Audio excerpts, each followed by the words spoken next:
Schools focus more on safety following the Uvalde, Texas school shooting. We're learning more about an app that Governor Kevin Stitt wants all Oklahoma schools to use. In his executive order, the governor called on all public schools to implement the RAVE app. 2 News Oklahoma's Amanda Slee spoke with 2 districts about how this will help them.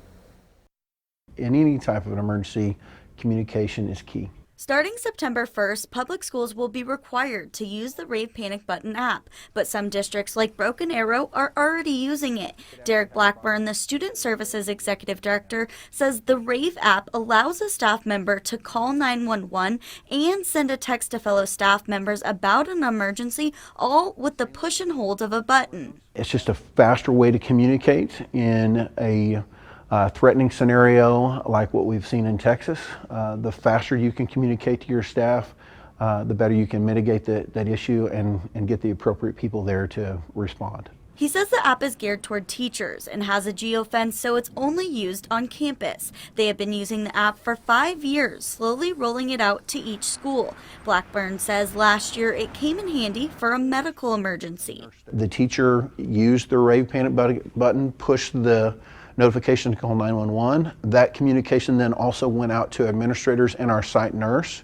So we already had IMSA or Broken Arrow Fire Department on their way, while administrators and the nurse were also coming to the aid of this individual. Here at Sand Springs Public Schools, they will be implementing the Rave Panic Button app this school year, although they have been using a similar app known as Stop It for several years. The basic premise is it allows students and parents to report irregularities. So things that they see that maybe look strange, or if they have a problem with bully at school, and they can do that at reporting anonymously, or they can let you know who they are. Sherry Durkee, the Sand Springs Public Schools superintendent, says the Stop It app is more about preventing a tragedy. She explains that Stop It can be used by anyone, not just staff. RAVE is really about the immediacy in a crisis that's impending versus preventative, in that we hear of a potential threat that we can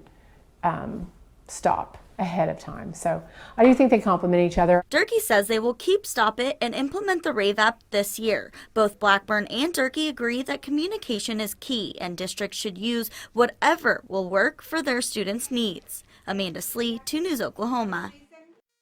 Now, Amanda tells us these apps do require smartphones. Blackburn says if a staff member doesn't have a smartphone, they will still receive the text when an emergency is reported. They just can't report unless they're with someone who does have a smartphone with the app.